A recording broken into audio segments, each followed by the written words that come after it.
Good evening, everyone, and thank you for joining us tonight. I'm Jacqueline Horton, Strategic Operation Manager and Manager of the Neighborhood Engagement Service, Neighborhood Engagement Service Team, better known as NEST, with the City of Charlotte's Housing and Neighborhood Services Department. Many of you may have received an email or call from our team inviting you to tonight's session, and we truly appreciate you taking the time to be here. Tonight's webinar is presented in partnership with the Planning Department, and we're excited to share information about the Charlotte Future 2040 Community Area Plans. It's now my pleasure to introduce our speaker for the evening, Monica Holmes, Interim Planning Director. Before we begin, though, let me just go over a couple of quick housekeeping notes. Cameras and microphones are off to help minimize background noise. We'll be using the Q&A feature tonight, and so you can access it by clicking Q&A or the three dots labeled More, where you will see Q&A. Please type your questions in the chat at any time, and we'll be sure to try to answer them during the Q&A portion. If we don't get to your questions live tonight, don't worry. We'll share contact information at the end so you can follow up directly with the team. This session is being recorded and will be available afterward on the City Planning YouTube channel. And with that, I'll turn it over to Monica to get us started. Thank you so much, Jackie. We're very excited to be here tonight, and I'm really excited to present to you all. So tonight, we are gonna give an overview of the community area plans and really talk about what they mean for your neighborhood, and hopefully give you a good broad overview. So first, I want to thank our partners with Housing and Neighborhood Services before I dive in, just so that we can show our appreciation for this great partnership that we've had.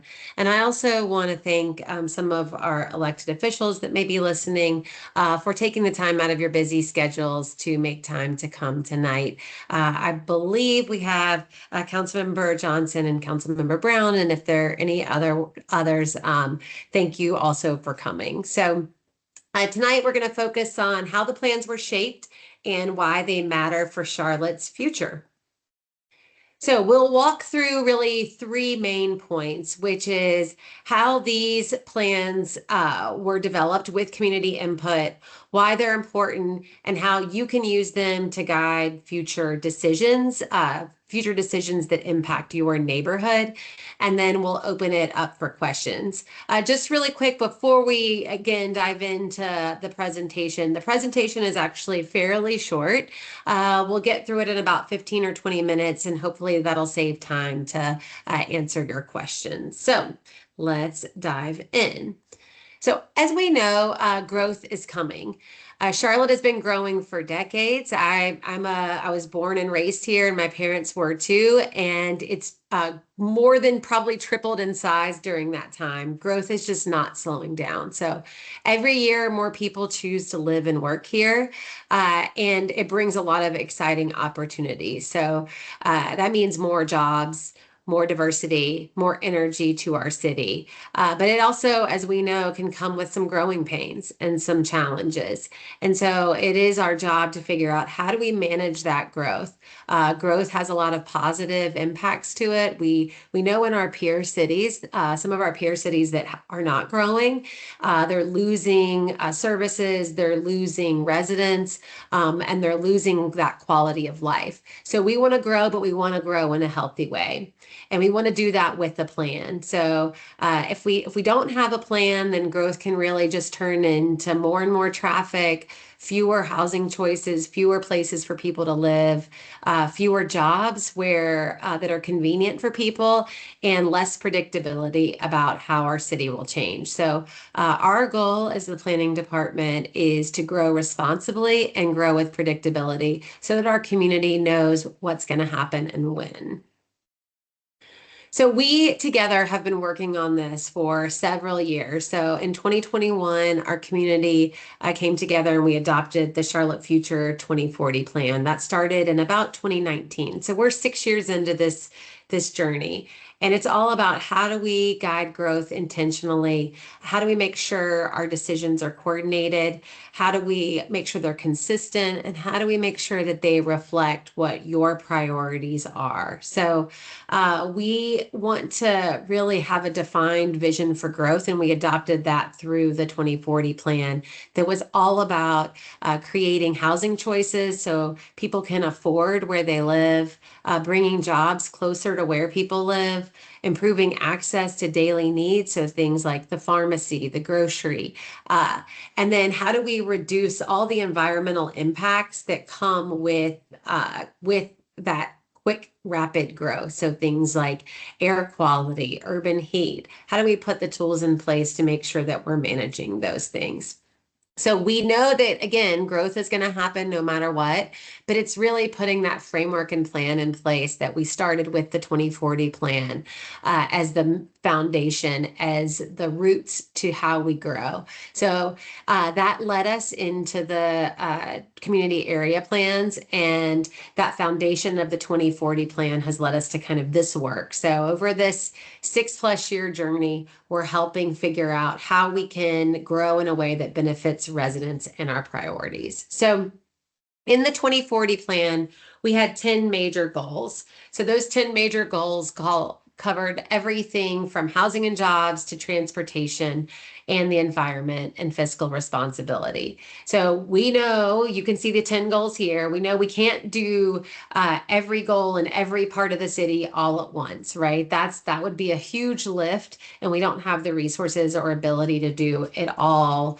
concurrently, but we can balance it across Charlotte. So again, that 2040 plan set these 10 big goals. They were adopted. We're working hard on all of them. The area plans take those 10 goals and took community input, local information, data to figure out what matters most in each of our 14 areas, our 14 geographies where we've been working on the area plans, to take that really big picture and drill it into something actionable community by community. So again, it's taking these 10 big goals and figuring out what matters most to your community. So before we kind of dive into more specifics, I just want to talk a little bit about what all the years of engagement have looked like and how they were created. So right now, we're, again, the 6 years in, and we are taking all of the input and all of the interactions from 2019 until today into account into the community area plans. So the 14 plans are really the ways that we, again, implement that comprehensive plan. So taking the big ideas, translating it into local priorities and action. So we had over 500,000 voices shape the comprehensive plan. And then we had over 6,000 voices shape the policy map.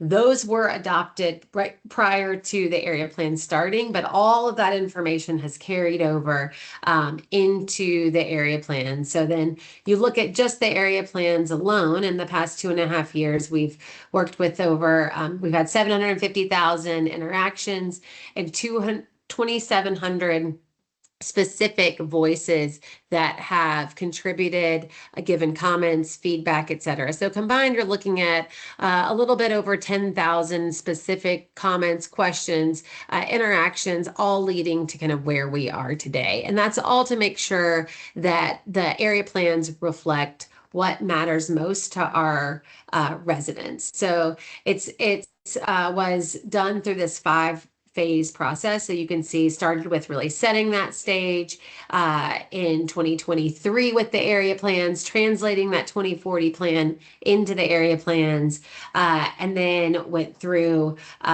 creating great places, supporting the vision, plan for action, and then really where we are today, which is that review and adoption phase. Throughout all of these, that has included things like open houses, online surveys, focus groups, one-on-one conversations, and then continued interaction. I mean, we're still working closely to make sure that voices are reflected in the final plans and into what is eventually adopted. So next slide. So again, as I mentioned previously, there are 14 specific plans. So we get a question sometimes like, why these 14 areas? And these 14 areas were adopted as part of the 2040 plan so that we could have a consistent look at planning across our city, so that we could have a level playing field and we could look at all geographies at one time, those 14 together. So each of the 14 plans has a consistent structure. And that structure, I'm going to give a little bit of details. You'll see the structure to the right, but I'm going to give some details about what the structure and what each of those things actually mean. So the first you see is the community profile, which the community profile, it is a look at what is on the ground in each plan area. So each of those 14 areas, what is there today? Who lives there? What is the type of housing that's there? What is the growth pattern? How many people do we project are going to move there? How many jobs are going to be located there? So it's really a data-rich set that gives us an idea of what that geography looks like and how it functions. The second piece is a summary of community needs and priority goals. So that is a look again, taking that data, taking the community input as to what are the needs in this geography? Are the needs more access to jobs? Is the need to really understand what the environmental impacts are in this area? What are the big needs? And then how does that translate to the priority goals? So the priority goals are, again, let's remember, it's taking those 10 big goals from the comprehensive plan and figuring out what is most important in each specific geography, each one of those 14 areas. Then we move into anticipated change. So where in your geography, where in your community area do we think change is going to occur? So where are things going to stay the same, such as like neighborhoods? Where do we really see that kind of staying the way that it is today or having the same character and staying consistent? And where do we see change occurring to, again, accommodate that growth? So that's in the anticipated change section. And then last but not least is the needed investments. And that's really helping us identify, and I'll take a little bit of a deeper dive into some of these, but that's helping us identify and helping you identify what are needs that we have as a community. So where in the areas of change, what are the things that we need to see investment in to realize our full potential? So we'll look a little bit more in detail at that too. Next slide. So again, I gave some details already, but this is what this looks like. This is that community profile. So again, this is the snapshot, who lives in the community today and what growth is expected over the next 20 years. So we see overall as a city as a whole, we are expected to grow by about 400,000 residents in the next 15 years. So that's adding, we just crossed 1 million people within just the city of Charlotte boundary. There's about 65,000 people who live in our ETJ. You add 400,000, that's huge growth, right? That's growing by almost 40% of where we are today just in the next 15 years. We're also expected to grow by about 270,000 jobs. So where is all that growth going to occur? Well, each area plan. So here you see the Northeast Inner as an example, breaks down that big, larger number, that 400,000, that 270,000, and into a geography specific projected amount. So you can see here, we see the Northeast Inner would grow by where's the number? You can see kind of how much it's going to grow by. So it's that little projected piece right there. So you see existing, we have about this number of units and then that top there. So you can deep dive into each of the 14 geographies to see how much each community is going to grow. And again, this really helps to give a community a real idea and a real way to understand how many housing units does this geography actually need, and how many jobs do we need to be able to accommodate? And so that's tying directly to some of the things you'll see later as to where that growth is going to occur. So the first step in us managing it effectively is understanding how much growth is going to occur in each area, and then we have to work back to say, well, where is that going to occur? So that's in that first community profile piece.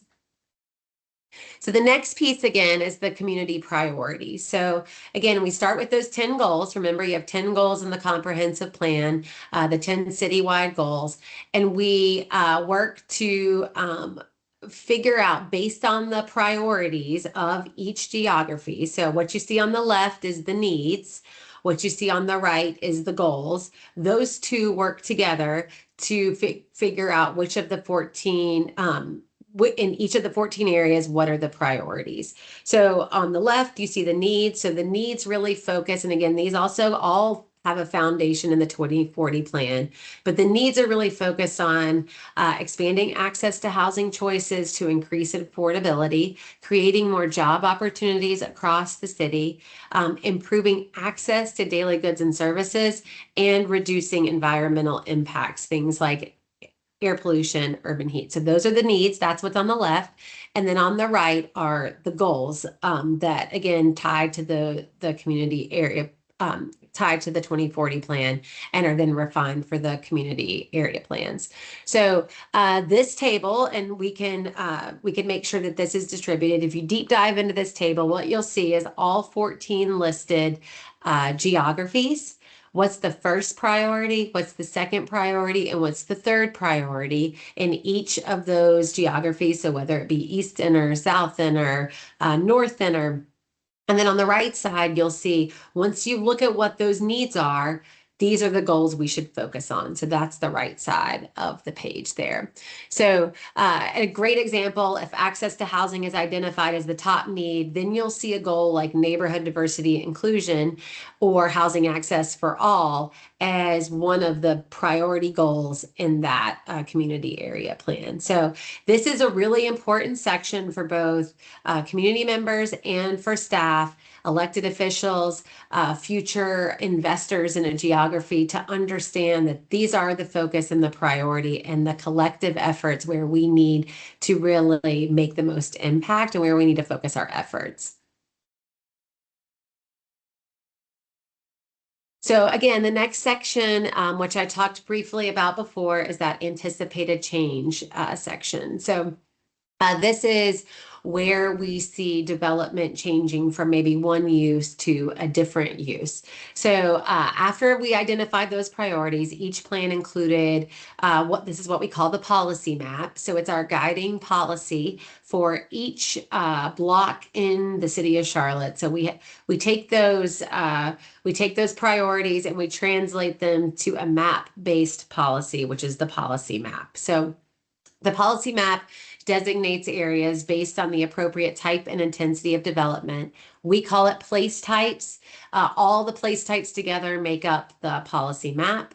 So for example, this light yellow color that you see, that is what most single family neighborhoods and single family neighborhoods are called.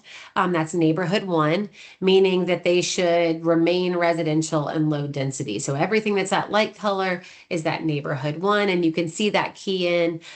You can check out on our website and take a deep dive into your community as to the policy map and what is adopted. So we adopted a policy map a couple years ago. And then what is revised is that the revised map has been refined through the area plan. And so that, again, has been shaped by all those conversations, by thousands of community comments, by refining how we protect established neighborhoods while identifying growth opportunities, how we manage both our underutilized commercial areas and our transit corridors. And so to adopt this revised kind of refined map is part of the adoption of the area plan. So we need those to happen together. So for example, here you see These are two maps, just a deep dive into the Cherry neighborhood. And so the left map was again adopted as part of that citywide policy map in March of 2022. And it reflects the protected neighborhood, but it has things in it where you see a lot, you see more of that like darker blue color. You see some of the boundaries have just a little bit of a different tone than in the right map, which is the revised map. That map has come through working closely with the neighborhood and identifying how do we make the transition from the single family established neighborhood to the kind of more intense area, like where the Target is and where a Metropolitan is. How do we soften those edges so there's a better transition? So again, that's part of what those revisions have led to.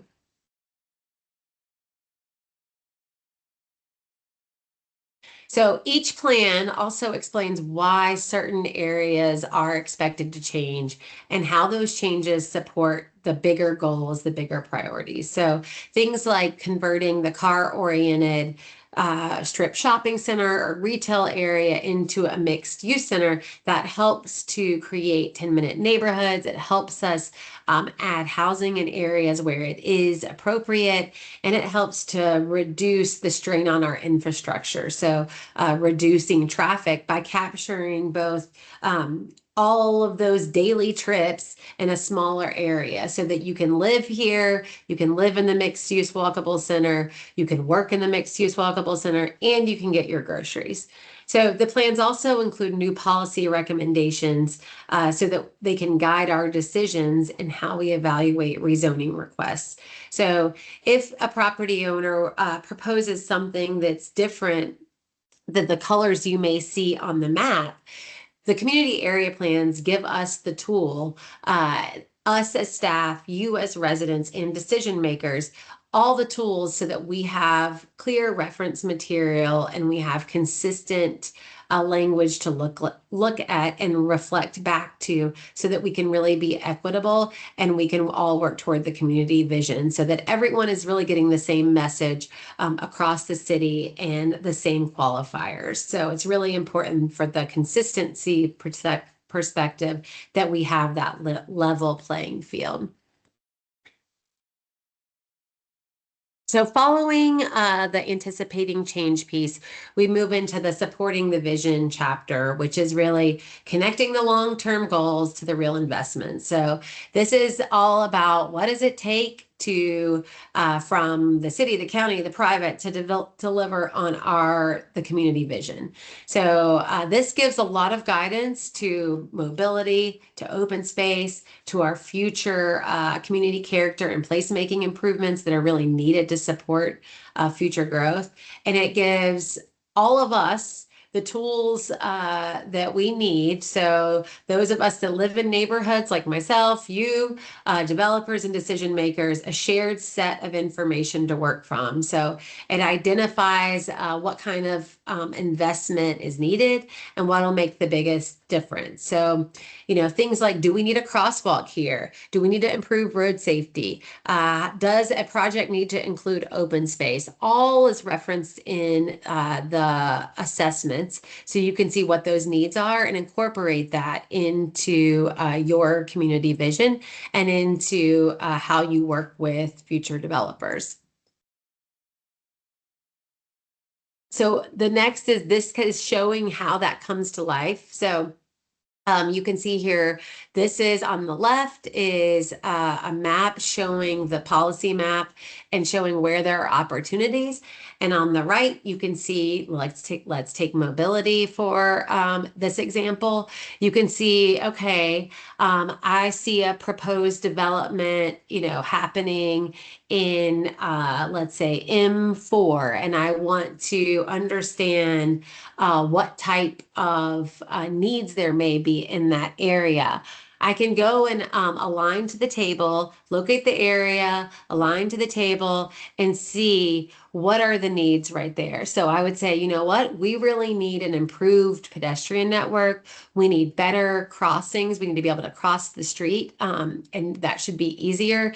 And we need an improved bike network. And this is based on data and what exists in all of these areas to say, that these are the real needs when you look at the information happening on the ground. So then you can apply that and have a good conversation around what those improvements would mean and how to get those improvements to happen, whether that be through future a city investment with transportation projects or with a potential project or a potential rezoning. So these are very helpful there, and they're in all 14 area plans, and there are several areas, 10 plus areas in each 14 area plans that have an assessment attached to them.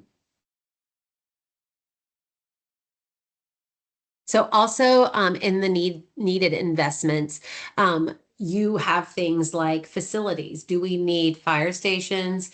Do we need more public space? Do we need some park improvements? Do we need to address things like urban heat with more tree canopy? So these images here just show you that the assessment tables are not just about mobility or just about one or the other. It's really a broad swath assessment so that it helps to identify all the future investments, both capital and from the developer, that may be needed, all to achieve those community priorities. So the final thing that I'm going to deep dive into is the section for the neighborhood toolkit. So this is a great resource for you as a neighborhood leader to share. Of course, we would love for you to share all of the community area plan with your community and how they can use it, and get feedback on how they see it as being helpful.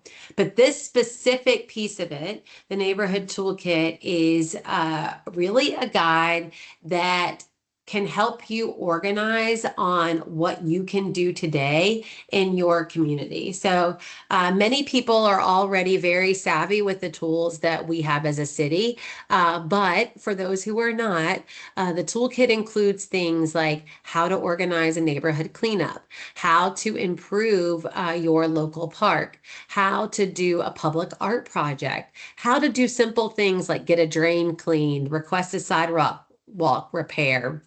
All these things are in the neighborhood toolkit, and they also help to serve as a foundation of how you can improve your own community. So really helping us drive home that the small actions can add up to the big changes and can really help to create and to build on the strong community that you already have.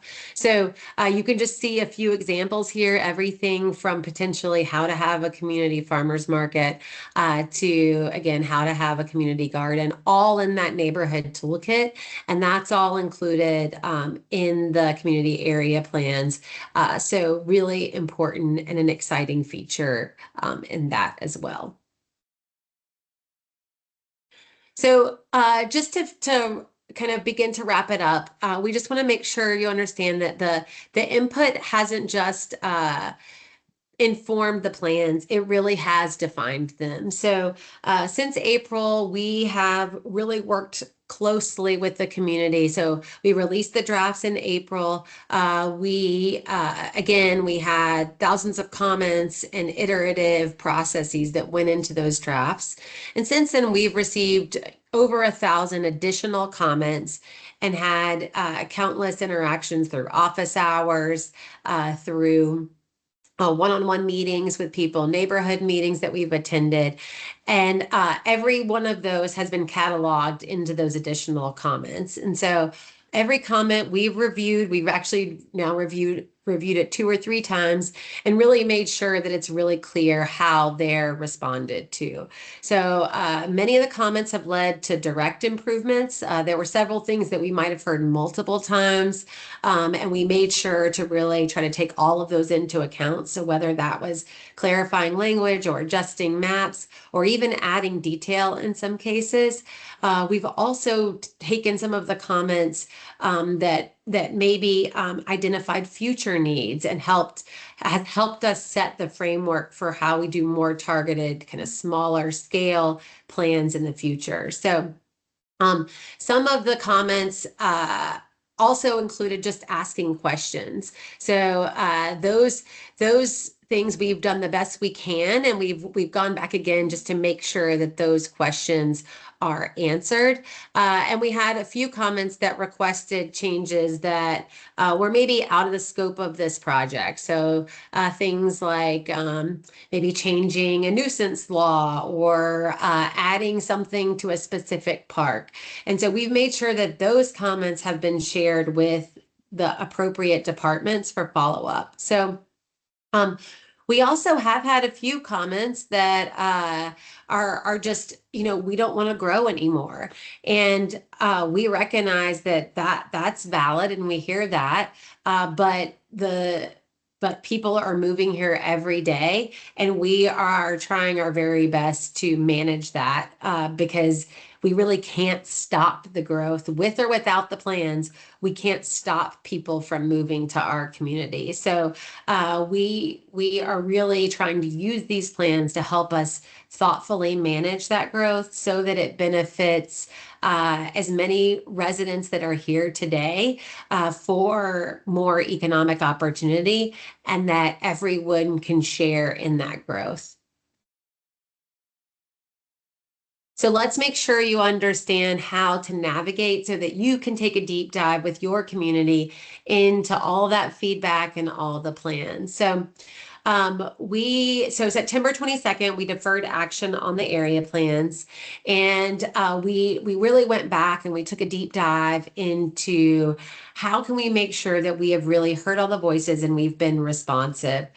So we went back through all of the log of public comments from phase 5, and we really worked to be as transparent as possible and make it as easy to understand how those comments were incorporated. So if you go to our website, cltfuture2040.com, you can scroll down and say what we heard from you, and you can take a look at the whole comment log, see the proposed changes, see more in this webinar series. If you want to deep dive into the South Inner Plan, or if you want to take a look at your specific area, you can do that and watch a more detailed webinar on your specific area. And you can also get a navigable spreadsheet that you can sort it by the different areas. So you can just look at your area. You can actually search to find which geography you are in. So you can look there to figure out kind of if you're unsure. You can there's a tool where you can put in your address and find it there also.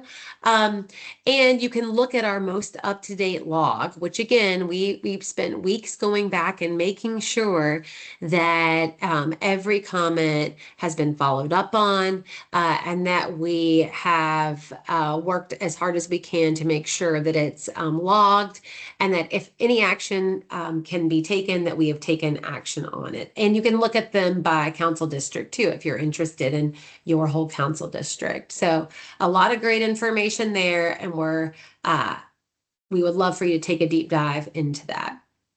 So just to end, I want to make sure we understand kind of why the plans matter. So these are powerful. They influence our real decisions.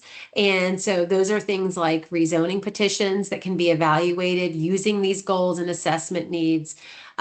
Before we did the community area plans, we only had about 27% of the city that had area plan guidance. And now this will really bring us up to 100%. So closing that 73% gap and giving us predictability for growth. So before we, if we don't have that even playing field, then we're really left in a lurch where we don't have that clear guidance in a large portion of the city. So we want to make sure that we get that updated. So that means that our rezoning decisions can be made more consistently, strategically, and equitably across the city, and every community really has that even playing field.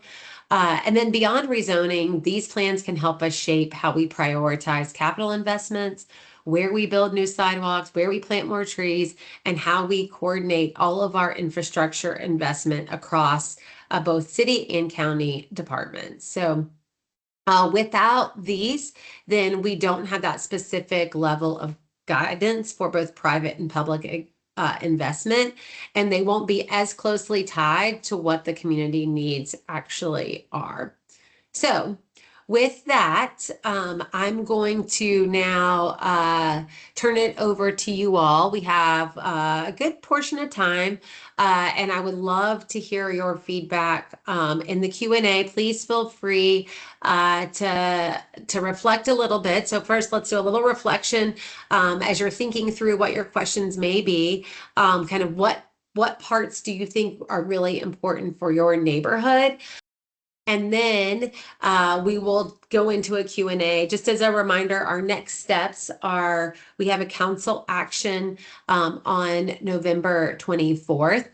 We want to make sure that you understand exactly how these plans can be utilized for your community and how they can be a part of our shared vision and your shared vision for our community, and how they can help us manage growth. So we are working hard to adopt the area plan so that we can have that updated guidance for both the policy map and for all of our 14 area plans, and to further refine the 2040 plan. And we strongly believe that that'll help us manage our growth and give clear guidance to our community. So we are happy to bring a roadshow to your community. So again, that next action is the November 24th council action. And then we call it the CAP Roadshow. That stands for Community Area Planning Roadshow. We would love to come to your neighborhood, walk you through an area plan, talk to you about how it impacts rezonings, give some examples. And so we put our information here to please go ahead and invite us. Use this email address. If you have specific questions, if you want to follow up, if you want us to come and do the roadshow in your community following that November 24th action, we're happy to do that, and you can fill that out here. And with that, we will open it up for questions around really kind of what is important to you. How can we make sure that's reflected? So go to the last slide, and that'll show you how to do that. And we really appreciate your time this evening.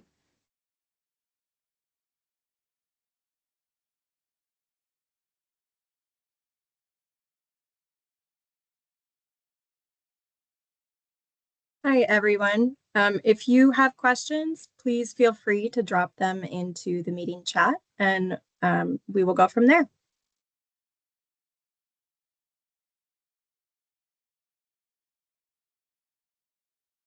First question from Rob A. How do the area plans match up with mobility plans from the approved transit sales tax? That's a great question. So the area plans actually have all 22 strategic investment areas identified in them. So we've been working in close coordination with CATS and CDOT over the past several years to make sure that they are reflected. And actually, so you will see all the transit lines in the area plans. Obviously, the authority will have the new authority will have final decision and say on some of those alignments. We work closely together with them, and we'll continue to do that. But what is adopted today is reflected in the area plans. On the transportation investment side, the strategic investment areas is what we have been calling them. The community area plans would actually be, if adopted, would be the first adopted document that has all of those geographies identified in them and has those future investments and projects identified in them. So I don't know, I have Kathy, I should have introduced everyone to begin with, but I have Kathy Cornett, who leads our long range planning division, and Catherine Mahoney, who leads the community area planning group, and Yolanda Jones, who is our communication manager, to help me answer any questions that may need to be answered. So I think I answered that one, but I'll pitch some things their way if we need to add on to anything. Great. The next question, as Charlotte grows, how will the community area plans ensure that historically underserved neighborhoods have a meaningful voice in shaping land use, transit access, and housing affordability? And once these plans are adopted, what mechanisms will hold developers and city departments accountable to the community's priorities? This version is concise, powerful, and invites a public-facing response.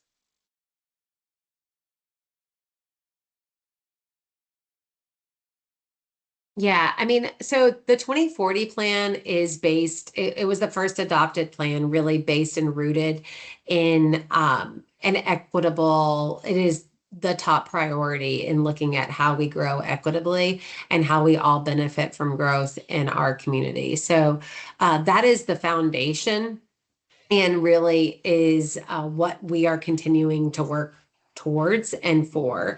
So after the area plans, are hopefully adopted, I mean, all of the policy recommendations are rooted in how we continue to make sure that our most marginalized communities are represented in our investments and have a voice and a seat at the table. So we will continue building on that.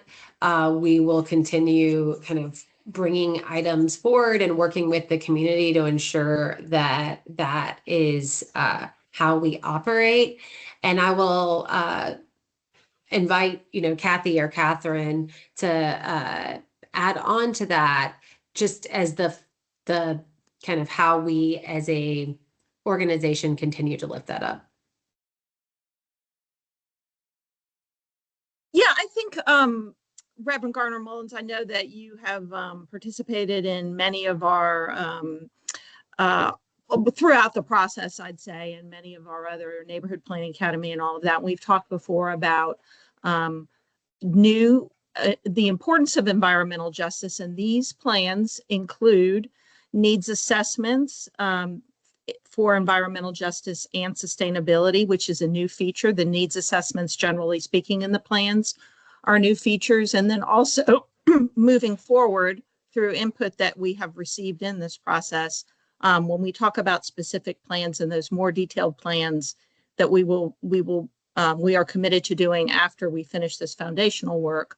One of those is an environmental justice action plan. And so we are developing the details around what those different specific plans look like.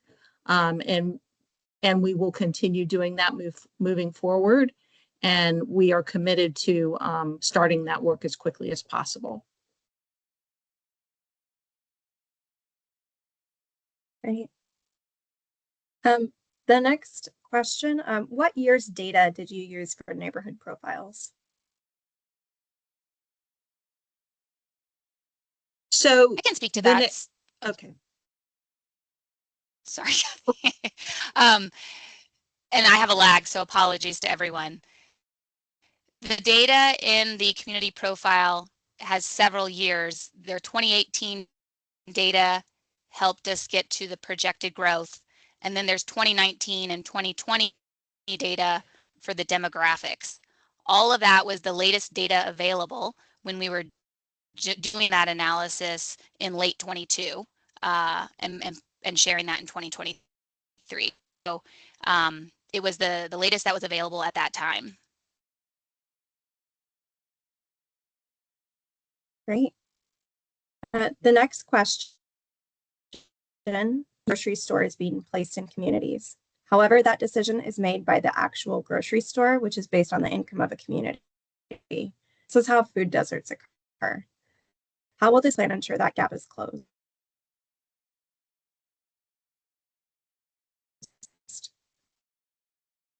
This is a great question. So, this plan obviously is not going to. I mean, you are absolutely accurate that grocery stores locate based on many different factors. This plan is not guaranteeing that new grocery stores are going to open, but it helps us set the frame and decision making of where we invest and how we invest, whether that be in public-private partnerships, whether that be in the rezoning process, whether that be with neighborhood-supported grants. It helps to set a framework of what a community's priorities are and what their needs are so that we can then invest in whether that's closing the gap in a future grocery store and where they should operate, whether that is, again, supporting a neighborhood farmers market. It helps us set a framework so that in the decision-making process, there's clarity as to where the needs are and where the resources should be assigned.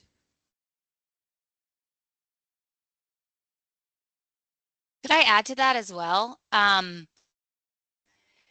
important thing that these plans do and that the place type designations within the policy map provide is more flexibility than our old land use classifications offered or were represented in our old area plan. So if you look in the place type descriptions currently in the program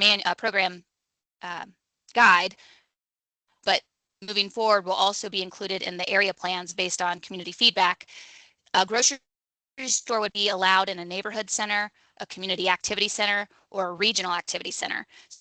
So we've created a lot more opportunities for that type of use and made sure that those designations are distributed equitably across the city. So in addition to Monica's comment about establishing the framework, these plans also provide the increased probability and flexibility for that type of use.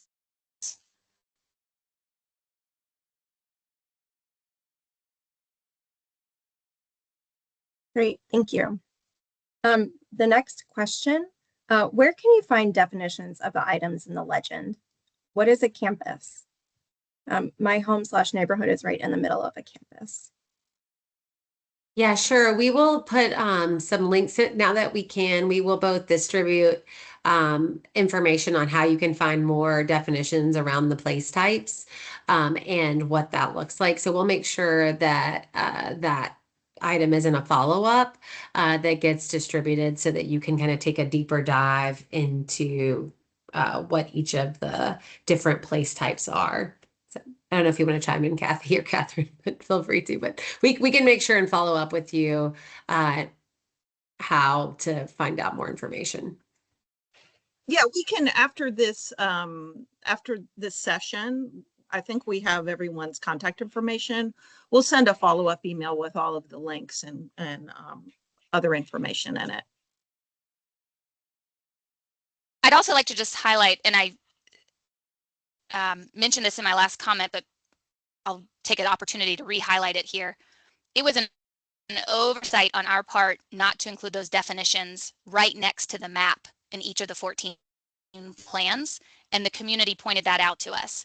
So one of the proposed changes based on the feedback during phase 5 is to include those definitions next to the map. And so you'll see that in the proposed changes, and if and when adopted, that would show up in the final document. But as Kathy said, we'll be sure to send that out now or after this.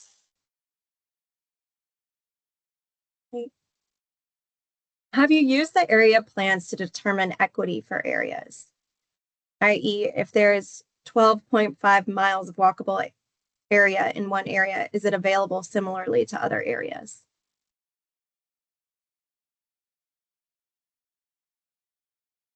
So it's with the lens of, I just want to clarify that that's with the lens of equity, like of access.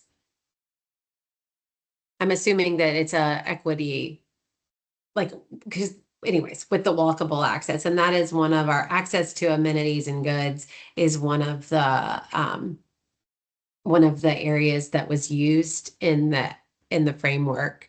So I think Kathy and Catherine can kind of expound on how that was evaluated and how that was looked at, because it was compared across all the geographies.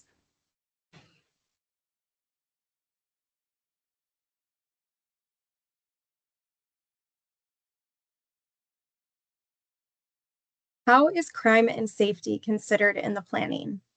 Further, how Catherine did was sorry, Catherine, I think was gonna go over. Were you gonna show that, Oh, Catherine? I'm so sorry. Yeah. I No, that's apologize. okay. I think she was just gonna show like what the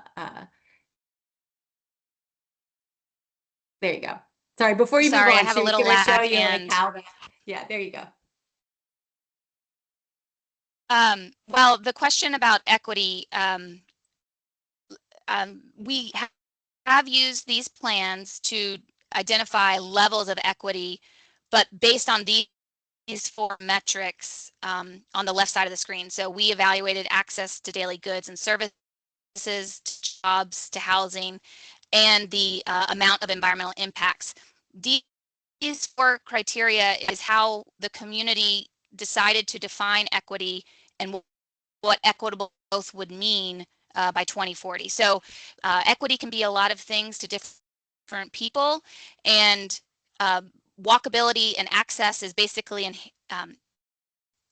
incorporated into these four metrics because we are trying to say we want as many people within the city to be able to get to these things as possible. And so part of that is going to be the actual placement of the land uses, but then also the infrastructure that connects these uses to surrounding neighborhoods. So I think the question about walkability is incorporated into that evaluation. But most explicitly, you would find needs of equity within relationship to these four measures.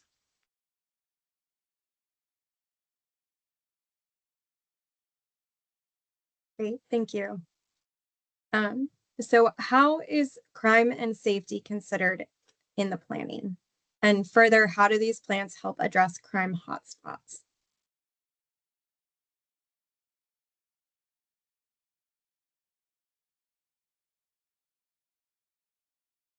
Okay, I'm making sure I got the right.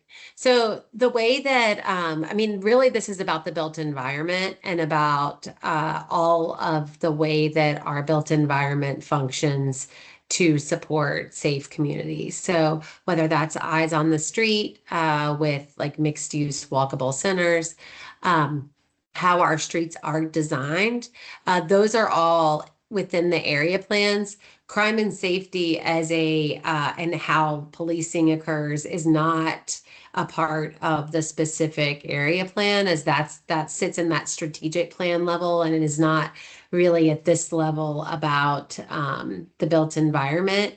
We are starting to have conversations around what we call the fourth level or the next level of planning, which are specific plans that could address like very specific issues like crime hotspots and could impact the built environment. But the community area plans are really focused in a broader sense of how the community is built. So what the built environment looks like. So that's kind of the connection point between those two. Kathy, did you want to add anything to that? Yeah, I was just going to add that they are, as Monica just said, these are focused on the built environment, and they unfortunately can't be all things for everything. But I will say that we did involve our interdepartmental partners, and that's not only all of the city departments, which includes police and fire and other services, but our county partners as well, and other kind of third sector organizations like municipal service districts, all of those folks. The community is one of our stakeholder groups, and also that interdepartmental team is that I just referred to. That's another stakeholder group that has been involved throughout the process.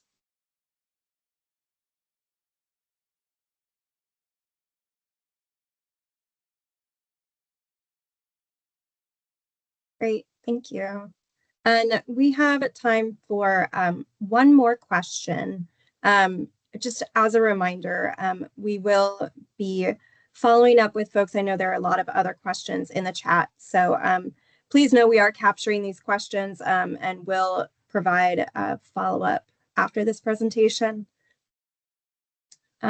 So how will this plan ensure that development and zoning decisions are guided by robust community participation, not just consultation, so that residents and small businesses are co-creators in shaping their neighborhoods?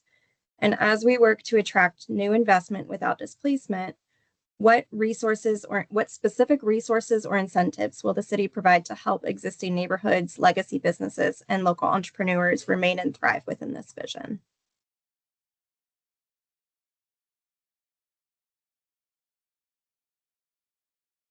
Sure. I'll start broadly with the area plans and our future forthcoming specific plans and the 2040 plan are all about the robust community participation to lay a foundation that has a predictable outcome so that in guiding our decisions, our development and zoning decisions, we have a foundation of clarity to work from. So that it is really all about how do we get the community involved at all stages and participating at all phases so that it isn't just a box to check and a box to check in you know what happens in their neighborhood, but that it is something that is ongoing. Hence the foundation of this, the 2040 plan, and our forthcoming specific plans. So the next part of the question around attracting new investment without displacement and specific resources and incentives is really all based in our partnerships and our work that builds on this framework with both other city departments and other public and private entities to help provide that toolbox, that guide. So we all work together to do that. And this sets the stage for the built environment. And then we have to align what programs, policies, and tools go with it to make sure we're doing that without displacement in mind. So I'll also say that we have been for many years prior, we were in a deal-making environment where every decision was happening one by one with rezoning. And if you were not a community member who was able to give a lot of time to participate in that deal-making environment, then you got left behind. We have been working over the past 6+ years and are continuing to try to shift that paradigm so that we're in a plan making environment where the plan is clear. There is an understanding on what decisions, what the foundation of the decisions are, what the growth will look like, so that there is not this pressure to one by one have to fight every single development, but that there is a common understanding of where growth will occur and where growth will happen. So we're happy to continue that conversation and figure out more ways to get the community to participate in our growth and in our development decisions. And we're happy to figure out if there's new and creative ways that we can do that along the way.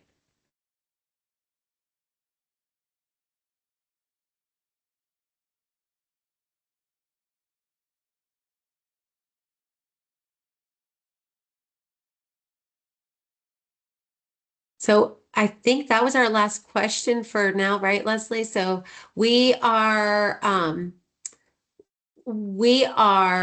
going to take the rest of the questions out of the chat, and as Leslie said, we'll make sure and follow up with them and make sure that we get you all the information. that you would like. We appreciate so much your time and for being here with us this evening. Our team and our partnership with Housing and Neighborhood Services really appreciates the effort. An hour is a large chunk of time, especially in the evening, and we appreciate you spending it with us. We will again. We'll be presenting to City Council on this coming Monday. Please check out our website. We'll make sure to get you resources, and then we will also be heading towards the November 24th City Council vote. And the work does not stop there. Planning work is iterative, and our community is changing and growing, and we want it to be predictable, and we want to have community stakeholder voices at every level of decision making. So please stay in touch and let us know how we can continue to include your neighborhood in the conversation. And thank you for being here. Thanks again.